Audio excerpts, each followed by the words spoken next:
Good morning বন্ধুরা, welcome back to my channel. কেমন আছো তোমরা সবাই? আশা করছি ভালো আছো, আর আমরাও মোটামুটি আছি। তো চলো, সকালবেলা সমস্ত কাজকর্ম শেষ হয়ে গেছে, সকালবেলা খাওয়া দাওয়া কমপ্লিট হয়ে গেছে।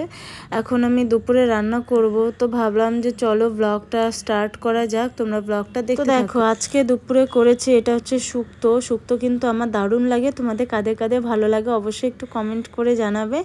আর মেয়ের জন্য রেখেছি মাছ ভাজা, আর এটা হচ্ছে রুই মাছের কালিয়া। এটা হচ্ছে লোকাল রুই মাছ, দারুণ কিন্তু টেস্টি হয়েছে। তো দেখো বন্ধুরা, দুপুরের পর থেকে তোমাদের সামনে আসিনি, আর এখন সন্ধ্যা হয়ে গেছে। সন্ধ্যা ওরকমভাবে হয়নি, এখন অল্প একটু বাকি আছে। তো দেখো, দেখতে পাচ্ছ। আর আমার না শরীরটা একটু খারাপই লাগছে, কেন বলো তো? সর্দিটা মানে ভেতর থেকে তো কিরকম একটা লাগছে, চোখ মুখটাও। ঠিক আছে, ওদিকে সোনা ঘুমাচ্ছে, আমি এখন উঠবো, উঠে সন্ধ্যাটা দেব। তো চলো।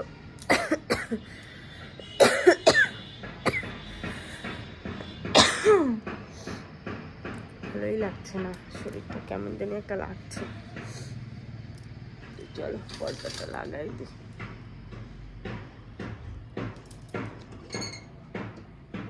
সোনাও ঘুমাচ্ছে। দুপুরের পর থেকে আর আসাই হয়নি তোমাদের সামনে, তাই সময় হয়ে উঠিনি খাওয়া দাওয়া করে, তারপর কাজকর্ম সেরে একা। সোনা, গুড ইভিনিং। তো দেখো, এদিকে সোনা উঠে পড়েছে। উঠেই দেখো একটু মানে শুয়েছিল কিছুক্ষণ, শুয়ে থাকার পর আর কি দেখো এখন খেলছে ক্লেগুলো দিয়ে। আর এখানে কিন্তু বিভিন্ন রঙের ক্লে ছিল, তো সব ক্লে একসঙ্গে মিশিয়ে দেখো কি অবস্থা করেছে, একবার দেখতে পাচ্ছ। তো এদিকে আমি টিভিও চালিয়ে দিয়েছি যদিও। তো ওর ফেভারিট দেখো, ও সবসময় সোনা এইটাই দেখে আর কি। আমি সবসময় দিয়ে রাখি, আমারও ভালো লাগে, সোনারও ভালো লাগে। তো দুজন মিলেই আমরা এটা দেখি টিভিতে, আমার ভালো লাগে। তো এখন যাব একটু রান্নাঘরে। বলো সোনা, রান্নাঘরে গিয়ে কি করব? আসো খেলো। এই যে দাদাও চলে আসছে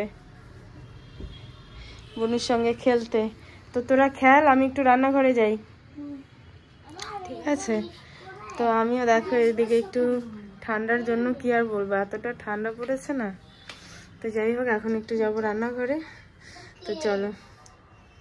তো দেখো, কয়েকদিন ধরে শোনা এতটা সর্দি কাশি ছিল, যার জন্য আমি ওকে কিন্তু দুধটা একদমই দেইনি। তো দুধ কিন্তু অনেকটাই জমে গেছে। তো এতগুলো দুধ কি করব ভেবে পরে ভাবলাম যে না, একটু পায়েস করি, সন্ধ্যাবেলা খাওয়াও হবে। আর তোমরা কিন্তু অনেকেই আমাকে কমেন্ট করো যে দিদি তুমি বাড়িতে এগুলো বানিয়ে খাওয়াও, কিন্তু এটা ভালো। যে কোনো জিনিস মানে বাড়িতে বানিয়ে খাওয়ানো এটা কিন্তু ভালো।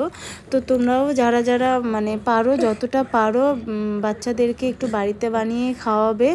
দেখবে বাড়িতে বানিয়ে খাওয়ার জিনিস কিন্তু কোনো রকমে কোনো এফেক্ট হয় না। বাইরের জিনিসে যেরকম একটা গ্যাস হয় বা অ্যাসিডিটি হয়, কিন্তু বাড়িতে বানানোর জিনিসে ওরকম কিছুই হয় না। তো দেখো, তোমাদের সঙ্গে কথা বলতে বলতে কিন্তু আমার পায়েসটাও কিন্তু অলরেডি হয়ে গেছে। তো এখন যাই হোক, পায়েসটা মেয়েকে দিয়ে আসবো, সোনাকে দিয়ে আসবো। ও ঘুম থেকে উঠেছে, উঠেই কিন্তু ওকে কিছুই আমি আজকে খাওয়াইনি, যেহেতু পায়েস আর মুড়ি খাওয়াবো। পায়েস মুড়ি খেতে কিন্তু দারুণ টেস্ট লাগে। তো দেখো হয়েও গেছে। দেখো পায়েস আর মুড়ি সুন্দরভাবে রেডি করে নিয়েছি। তো এখন গিয়ে মেয়েকে দেব। তো চলো। তো এরপর দেখো বন্ধুরা, সন্ধ্যাবেলার আর কি খাওয়া দাওয়া কমপ্লিট করে এখন সোনাকে নিয়ে একটু বসে পড়েছি পড়তে আর কি। সোনার তো বেশ কয়েকদিন ধরে পড়াশোনা একদমই হচ্ছে না, তো স্লেটে লিখতে দিয়েছি। আর তোমাদের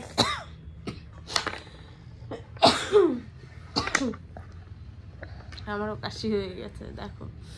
আর তোমাদের একটা কথা বলি, সোনা কিন্তু এবছর মানে এক্সাম দেয়নি। প্রথম দিন গিয়েছিল, তারপর আর যায়নি। তো যাই হোক, তো দেখো পড়াশুনো কমপ্লিট করে চলে এসছে রাস্তায়। আজকে কিন্তু অনেক দিন পর আমি রাস্তায় এসেছি, সোনাও কিন্তু এসছে। তো ব্লগটা তোমাদের কেমন লাগলো অনেক জানাবে তোমরা সব।